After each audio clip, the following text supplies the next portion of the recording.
Everyone, it's Kim. I wanted to show you a low-carb ice cream that only uses a few ingredients. Now, this is for those on low-carb diets. This is not low-calorie, it's low-carb. It starts with 1 cup of heavy whipping cream. Okay, that's 1 cup. And you're supposed to use a teaspoon of vanilla. Unfortunately, I just realized my vanilla is gone. So I just scraped. You cut open a vanilla bean and you scrape out the insides like this, the little vanilla bean centers. You can use mint extract, you can use whatever flavors you like. I wanted a simple vanilla ice cream.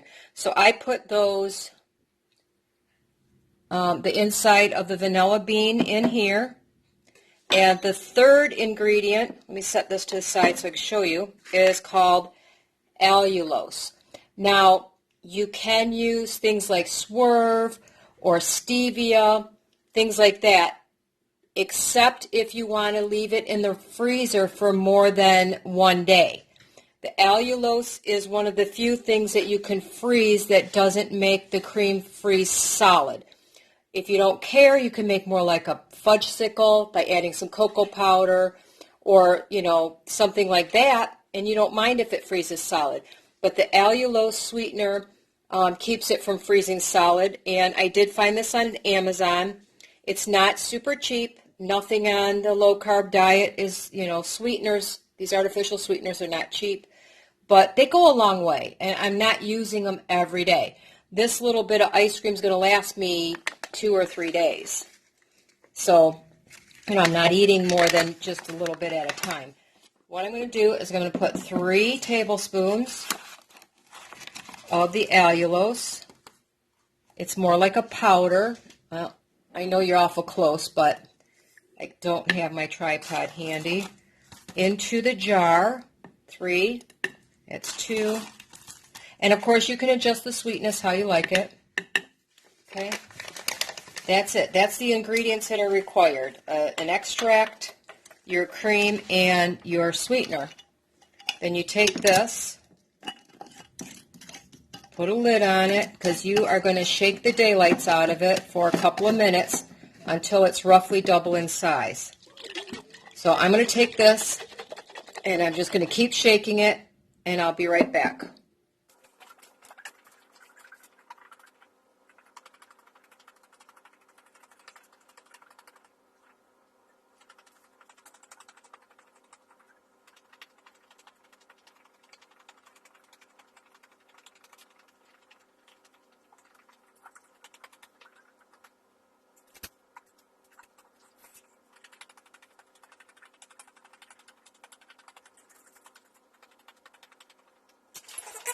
Okay, I'm pretty happy with that, but what I'm going to do is I'm going to scrape down the sides because I don't want all that cream and stuff sticking to the side and freezing there. So I'm just going to scrape some of that down into the mixture here. And now's the time if you want to check for sweetness, if it's sweet enough or if you have enough extract, whatever. Let me give it a taste. I honestly could use a little bit more vanilla, but I don't have any, so it's going to have to be what it is. I plan on adding some unsweetened, or I should say artificially sweetened, Lily's chocolate chips to it later, so that will make up the difference. I like to wipe off the top and get a new one that hasn't been shaken, because it just makes it easier when I go to open it later if I have a clean lid on it. And that goes in the freezer for about 5 hours.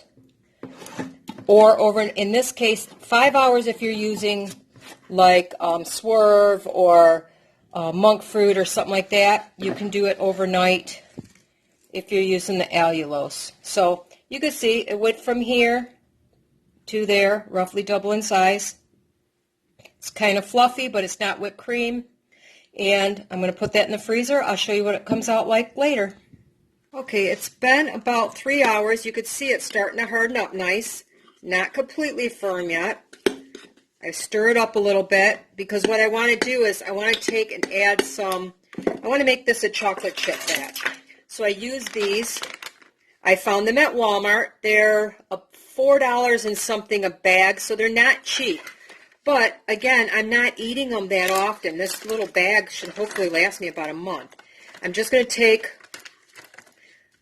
a tablespoon, which is really 30 chips as a serving, so 2, 4, 6, 8, 10, 12, 14, 16, 18,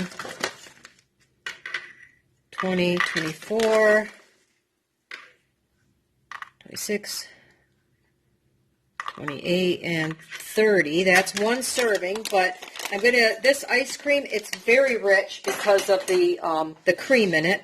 And instead of putting them in like this, I want them to just be broken up some.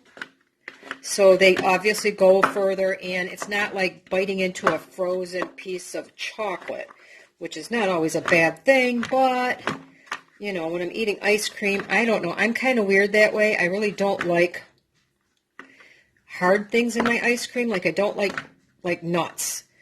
Although I did think about making butter pecan of all things, because that's kind of weird for me, but, you know, you could use I was thinking if I used I have a butter flavoring here. If you added something like that and, you know, your pecans, you'd have a butter pecan. My daughter and I made a mint chocolate chip. I have mint extract over the weekend. That was really good. You just have to play with your flavorings to find out what level you like. I find about 3/4 of a teaspoon is about right. Because it doesn't give me too much of a fake taste to it.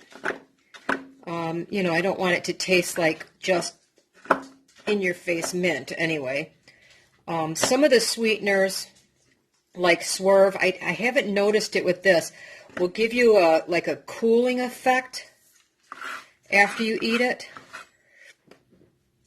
And, you know, it depends on whether you like that or not. And you know, you add the mint to that, and it's kind of like, I don't know, it's kind of a strange sensation to me anyway.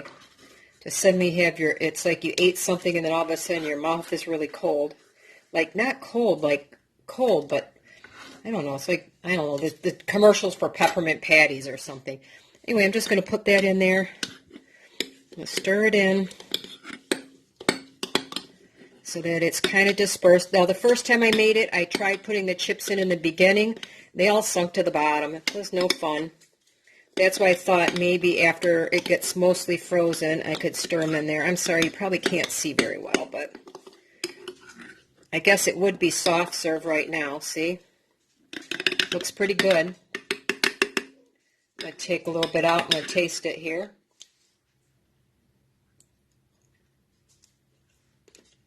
It's very rich,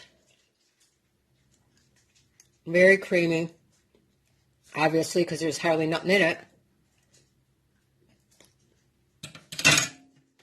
And to me, it makes a great substitute for ice cream. It's kind of like a high-level ice cream, you know, like, you know, not the cheap store brand stuff. So now, I did some macros on this, or calorie counts, whatever you want to call it. If, for the entire jar, it's 400 calories, 8 grams of carbs, and 40 grams of fat.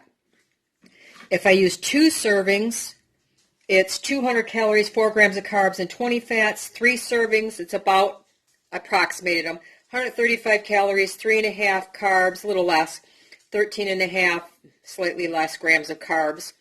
And if you use 4 servings, 100 calories, 2 carbs, and 10 grams of fat. And I found between myself and my daughter, 1/3 was about right. You try to eat more than that, and it's pretty rich. So, and I'm an ice cream eater. I can eat a lot of ice cream. But that's going to go back in the refrigerator. And I don't know if I'm going to have any tonight. I haven't decided. If I do, I'll scoop out a little bit, and I'll show you what it looks like. Completely done. Okay, there's my keto ice cream. One big tip is use a smaller bowl. You can see it's not really a big bowl. It holds a 1/2 cup or so, really nice.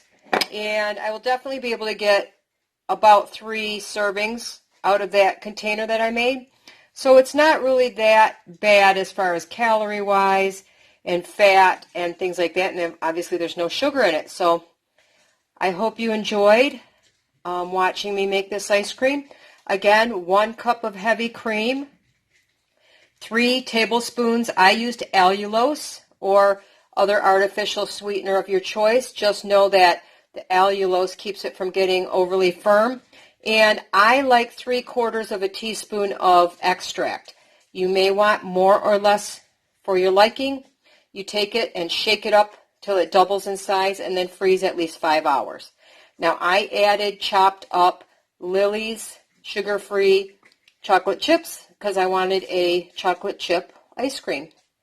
So 4 ingredients and a little bit of time, and now I have a low-cost, low-carb ice cream that I can make at home. If you try the recipe, let me know what you think, and have a wonderful day.